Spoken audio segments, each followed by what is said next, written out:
Fatima, à un moment donné, on va se dire les choses, on va éclaircir les choses, que ce soit clair pour tout le monde. Si aujourd'hui je suis dans le milieu de la télé, c'est parce que j'ai une histoire avec Mila. Personne ne le nie, ça. Mais Mila ne m'a pas fait rentrer dans la télé par la grande porte. Elle m'a pas ouvert la porte en disant Mujdat, tiens, voici ça, c'est mes amis, ça, ce sont les producteurs. Non, je suis rentré dans la télé sur une tromperie. Et c'était pas prévu que j'intervienne, puisqu'à l'époque, je n'étais pas candidat de télé. Donc quand elle dit que je suis un gras, c'est faux. C'est juste que tu m'as fait rentrer à la télé sans le vouloir, sans même le vouloir, malgré toi et malgré moi. Maintenant que je suis dedans, n'importe qui à ma place aurait continué ses aventures, aurait continué à prendre ce qu'il y a à prendre. Tout le monde l'aurait fait, et toi, la première, et la preuve en est encore aujourd'hui, tu es là, tu continues, tu grattes. Donc, c'est normal. C'est normal. Donc oui, si je suis aujourd'hui dans ce milieu, c'est parce que j'ai une histoire avec Mila. Ça, personne ne le nie. Mais elle ne m'a pas fait rentrer de son plein gré. Vous comprenez? Et moi, l'année dernière, ça s'est terminé dans le cross. Vous avez vu, vous avez suivi. Et après, j'ai fait les princes. Mais je vais vous expliquer pourquoi j'ai zappé aussi vite Mila, pour que vous compreniez. Pourquoi j'ai zappé aussi vite Mila? Parce qu'en fait, dans le cross, elle a dit une phrase, un mot. Je vous jure, il faut être inhumain. Il faut être une personne horrible pour dire ça à quelqu'un qui en souffre. C'est-à-dire que quand j'étais avec Mila, aujourd'hui, je ne vois pas mes enfants. Vous savez, je ne vois pas mes enfants parce que mon ex ne veut pas que je voie mes enfants. C'est pas que je ne veux pas voir mes enfants, c'est que mon ex ne veut pas me montrer mes enfants. Et je suis en procès. Et Inch'Allah, d'ici septembre, je vais les voir. C'est-à-dire que pendant que je ne voyais pas mes enfants, ça fait 1 an et demi que je ne les ai pas vus, Mila me voyait souffrir. Elle me voyait souffrir, elle me voyait me réveiller à 4 heures du matin pleurer. Elle voyait des fois j'avais le regard vide. Elle voyait que j'étais pas bien et que j'étais anéanti. Ça veut dire qu'elle me voyait mourir à petit feu de l'absence de mes enfants.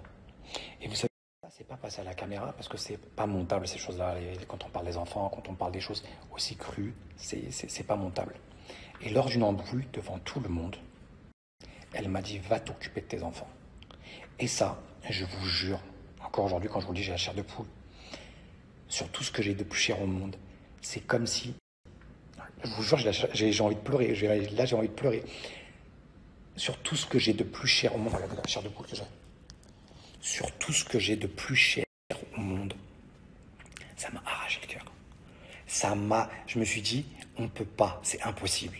C'est-à-dire que moi, je sais ce qui peut la détruire profondément. Je vous jure, je ne le ferai jamais. Parce qu'au fond de moi, il y a une part d'humanité. En fait, c'est-à-dire, dans une guerre, dans une embrouille, il y a des codes, il y a des limites, il y a des choses à ne pas faire. C'est-à-dire, même quand je t'embrouille avec un mec, il y a des limites. Quand je t'embrouille avec une meuf, il y a des limites. Tu t'embrouilles avec ton ex, il y a des limites à ne pas dépasser. Parce qu'à partir du moment où tu dépasses ces limites-là, il n'y a plus de retour possible. C'est-à-dire qu'à partir du moment où tu veux me détruire pour me détruire, tu veux m'anéantir, et c'est là où en fait tu dis, c'est pas possible. Donc ça a eu un déclic total chez moi. Un déclic total, bien sûr ça n'a pas été monté, hein, mais ça a eu un déclic total. Toutes les personnes qui étaient là-bas, ils l'ont bien entendu. J'ai pleuré. Là-bas, j'ai pleuré comme un gamin. J'ai pleuré, j'ai craqué, parce que j'en souffrais, et elle savait à quel point je souffrais, et elle s'en est pris au point le plus sensible de mon être, c'est-à-dire me toucher dans ma peine en tant que père de ne pas avoir mes enfants. Et ça, je vous jure, c'est inhumain. Et ça, pourquoi je l'ai zappé comme ça? C'est parce qu'en fait, tu dis, c'est pas possible. Regardez, je vous dis ça, j'ai un main qui tremble. C'est pas possible. On ne peut pas être aussi inhumaine que ça. Donc, je suis sorti du cross. Dans ma tête, c'était sûr et certain. Donc, c'était sûr et certain que c'était fini. J'étais à Cannes, je me suis amusé, je me suis éclaté. J'ai été contacté par la production des Princes. Et j'ai fait les Princes.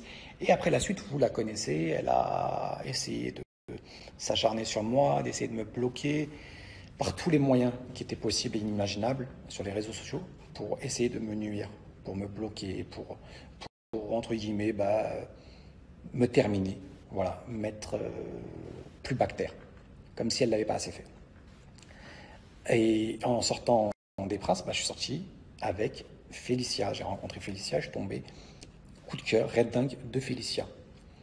Et ça fait maintenant 9 mois, je vous jure 9 mois, qu'on subit un acharnement quotidien. Encore moi, je m'en bats les couilles. Je vous jure, moi, ça m'atteint pas. Bats les couilles. Mais Félicia n'a que 21 ans. Félicia n'a jamais pris son téléphone pour lui répondre, n'a jamais fait un tweet, n'a jamais écrit quelque chose à son rencontre. Elle ne lui a jamais répondu, ne l'a jamais calculé sur les réseaux sociaux, elle a juste attendu de la voir en vrai. Et quand elle l'a vu en vrai, Mila se cachait dans la cuisine et elle n'osait pas sortir. Et elle faisait entre guillemets la meuf, non mais moi j'ai rien contre toi, à un moment donné, moi je m'en fous de votre vie, voilà. Mais sauf que moi je vais vous montrer qu'elle s'en fout pas de notre vie parce qu'en fait, ça veut dire qu'en fait elle est tellement perverse aujourd'hui, elle fait croire aux gens, c'est-à-dire à sa communauté et à ses camarades, qu'elle s'en fout de moi, mais de l'autre côté, elle me fait des sublis à moi, elle me fait des sublis que les fans m'envoient, parce que moi, elle est bloquée. Elle est bloquée sur tout ce que j'ai de plus cher au monde, et c'est un conseil que je vous donne. Si un jour vous voulez passer à autre chose, il suffit juste de bloquer les personnes, de ne pas aller sur ces réseaux, de ne pas voir. Mais aujourd'hui, on est des personnages publics, que tu le veuilles ou non, à un moment donné, on t'envoie tout. Donc aujourd'hui, elle fait des sublis que moi seul je peux comprendre. Vous comprenez? Que moi seul, tellement elle est perverse, et pour pas se faire griller auprès des gens, elle fait des sublis que moi seul, je peux comprendre. C'est elle qui disait, un like en 2020 veut dire appel de phare, veut dire subli. Il n'y a aucun problème. Mais ça fait 9 mois que tu me fais des sublis, que ce soit par des chansons, par des photos, par des stories. Tu me fais des sublis que moi seul je peux comprendre. Et c'est là où tu es perverse. Tu fais croire aux gens que tu m'as zappé. Mais même encore à l'heure d'aujourd'hui, tu fais des sublis me concernant. Je dis bien des sublis, je ne parle même pas des pics qu'elle lance à Félicia ou qu'elle me lance à moi. Des sublis tellement vicieux et tellement subtils que moi seul je peux comprendre parce que j'ai passé 3 ans avec elle et je vais vous le montrer. Parce qu'à un moment donné, ça suffit ta perversité, ça suffit ton acharnement, il faut que tu nous lâches la grappe. C'est elle qui disait en 2020, quand tu likes une photo ou un commentaire, ça s'appelle un appel de phare. Ça s'appelle, entre guillemets, un subli. Mais toi, tu fais quoi depuis 9 mois me concernant? C'est-à-dire que Félicia, elle n'a pas vu tout ça. Elle n'a pas vu tout ça, je n'ai jamais osé lui parler de tout ça. Je n'ai jamais osé lui parler de tout ça parce que je ne voulais pas la blesser. Mais là, tu vas tellement loin dans ton délire, dans ton acharnement, que je suis obligé de te stopper et je suis obligé de montrer ton vrai visage aux gens parce que ça suffit.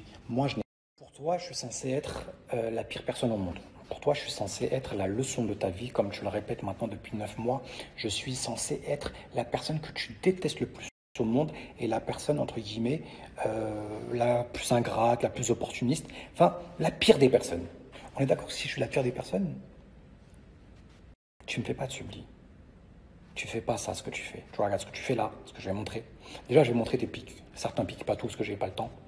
Mais certains de tes pics que tu fais à Félicia depuis le début. Et que Félicia, elle relève même pas. Elle a 21 ans. Elle relève même pas. Elle te répond même pas. Toi, tu vis du buzz. Tu vis de l'acharnement. Je te jure que nous, on s'en fout. On s'en bat les couilles. On vit notre vie. On est heureux grâce à Dieu. Alhamdoulilah, on s'en fout. Donc, à un moment donné,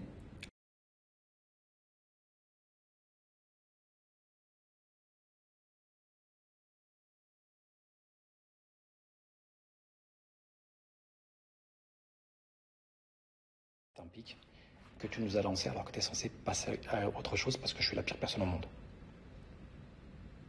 Ça, c'est le pic que tu as lancé à Félicia et à moi. Et ça, c'est le pic, je vais vous montrer le pic qu'elle a lancé hier soir. Ça veut dire que le tournage est terminé, ça veut dire qu'elle a eu une discussion avec Félicia, ça veut dire qu'encore une fois, elle vous a dit qu'elle s'en battait les couilles, que... Enfin, elle a encore continué à vous manipuler.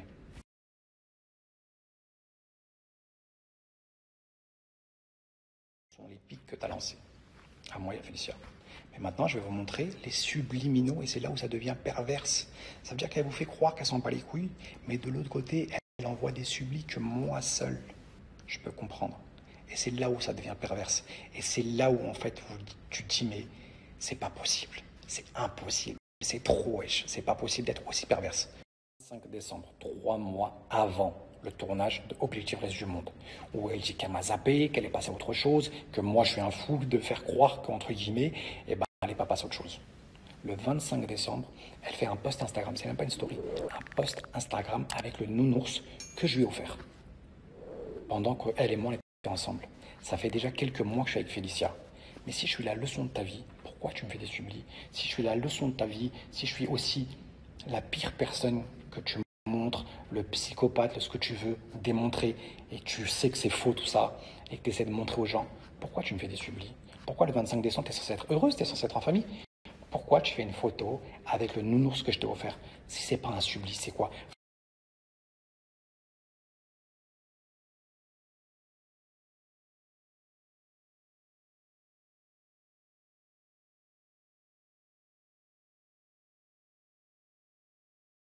3 mois avant, tu mets cette photo, cette sublie, en poste.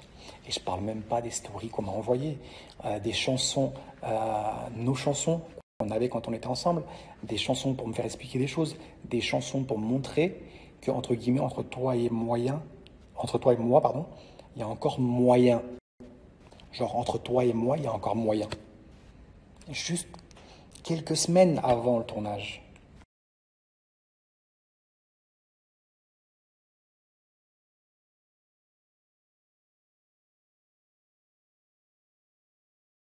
Et là où ça devient dangereux, c'est que tu fais croire aux gens l'inverse de ce que tu ressens. Tu te travestis. Et à partir du moment où tu te travestis, et en plus de ça, tu manipules les gens. Ça veut dire que moi, tu essaies de me manipuler en sous-marin, et tu essaies de manipuler la famille du reste du monde contre moi, et tu manipules le public pour me faire passer pour un fou qui avance des choses qui sont inexistantes. Mais c'est ça qui est chaud. C'est ça qui est chaud et choquant. C'est qu'à un moment donné, tu te dis pas, mais il faut que je vive mes émotions telles que je les ressens. Le gars, il s'est pris pour un étalon. Mais là, faut qu'il redescende sur terre. C'est quoi le problème? Il dit, je suis sûr que Mila est toujours amoureuse de moi. Ah non, mais Mila n'est alors, plus amoureuse non, de toi. Je suis désolée, mais. Voilà, merci. Ah, vraiment, je te jure. Oui. Vraiment, oh, enlève Mais ça pourquoi de tu ta me lâches pas tête. là? Pourquoi tu me lâches Mais tu me lâches pas. Moi, je te le dis dans les yeux, si tu crois quelque chose, toi et moi, c'est terminé, je ne suis plus amoureuse tant de mieux, toi. mais pourquoi Et t'as tu le autant verras d'aime pour dans moi? cette. Elle me fait passer pour un fou, pour un menteur, pour un mec qui... Vous savez pourquoi? Parce que 3 jours avant le tournage, je lui ai coupé l'arbre sous le pied. 3 jours avant le tournage du reste du monde, elle a essayé de me mettre dans une sauce. Elle a fait croire au producteur, parce que sa vie sortait sur les réseaux sociaux, elle pensait que ça venait de moi. Sa vie personnelle sortait sur les réseaux sociaux, elle pensait que c'était moi. Sauf que moi, ça fait 9 mois, je n'ai aucun lien ni avec ses amis, ni avec elle, rien. Et sur tout ce que j'ai de plus cher au monde, je n'ai ni la possibilité, ni la capacité, ni les connaissances de hacker son téléphone. Elle a été dire au producteur que j'avais hacké son téléphone et que, entre guillemets, elle était sûre et certaine que c'était moi. Sur tout ce que j'ai de plus cher au monde, la tête de ma mère, que si j'avais envie. C'est-à-dire que même si j'avais le pouvoir de le faire, je ne le ferais pas. On n'est pas dans la case des papels, je ne suis pas la CIA pour hacker le téléphone des gens. Sinon, crois-moi que j'aurais des dossiers de malade mental. Tu comprends? Non, pas du tout. Et ça ne m'intéresse pas. Ça ne m'intéresse pas. C'est vrai, même si aujourd'hui j'ai accès à ton téléphone, je m'en bats les couilles. Je m'en bats les couilles. Et c'est ce que je vais expliquer dans le message que je vais vous montrer.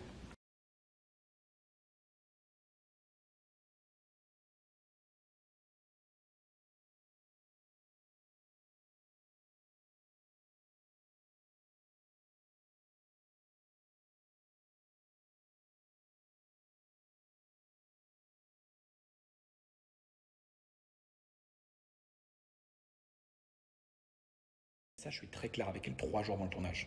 Donc là, elle se dit quoi? En arrivant sur le tournage, elle connaît mes intentions, elle sait que c'est mort pour moi de mon côté, c'est catégorique, que c'est subli pendant 9 mois, n'ont pas marché, et qu'elle n'a pas réussi, entre guillemets, à me laver le cerveau, elle n'a pas réussi, entre guillemets, à me manipuler. Et là, elle se dit quoi? Elle se dit, je dois jouer la carte de la meuf qui s'en bat les couilles. Et elle le joue très bien, et elle le fait croire aux gens, et les gens le croient. Et c'est là où, en fait, je me dis, c'est chaud.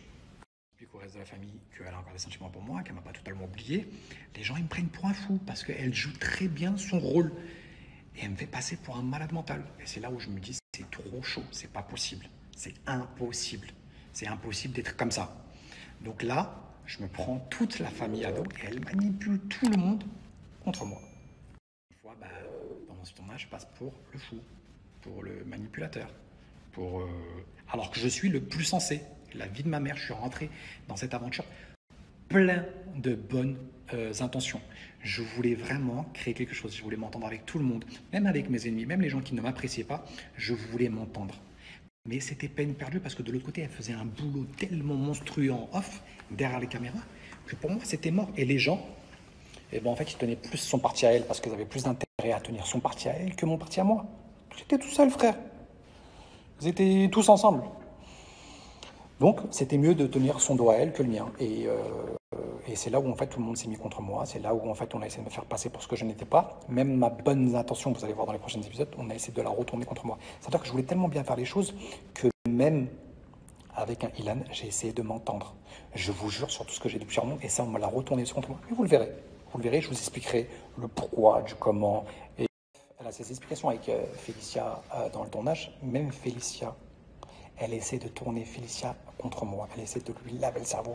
Elle lui fait un boulot. Et tout le monde commence à faire un boulot à Félicia pour la retourner contre moi. Et entre guillemets, bah, Félicia, vous allez voir ce qui se passe. Mais il y a 10 jours, elle est en couple, cette meuf, à l'heure actuelle. C'est ce que j'ai entendu. Je lui souhaite tout le bonheur du monde. Tout le bonheur du monde. Elle est en couple. Elle lance encore des sublis. Elle partage nos mémories pendant qu'on était ensemble. On me voit clairement dans ses snaps. Il y a 10 jours.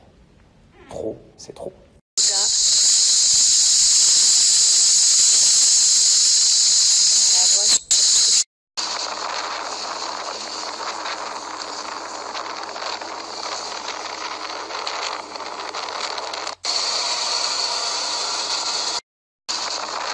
Ça s'arrête, tu vois. On te veut pas ton mal, je te jure qu'on veut pas ton mal. Enfin bref, ceci n'est pas une déclaration de guerre, c'est juste pour mettre les choses au clair parce que tu manipules les gens depuis maintenant des années et il faut que ça cesse.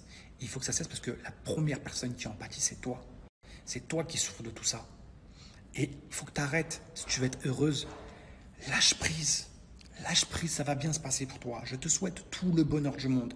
Je souhaite que tu rencontres un homme qui pourra fonder une famille avec toi. Je te le souhaite sincèrement. Tout être humain, toute femme mérite d'être heureuse. Tu le mérites. Donc, s'il te plaît, va de l'avant. Va de l'avant, tu te sentiras mieux. C'est pas une déclaration de guerre, je te fais. C'est juste qu'à un moment donné, il faut que tu arrêtes. Parce que Félicia, elle en souffre de ça. La première personne qui souffre aussi, c'est Félicia. Parce qu'elle en a marre. Tu vois, elle en a marre de tout ça. Elle en a marre que, tu vois, par exemple, cette story, elle en a marre.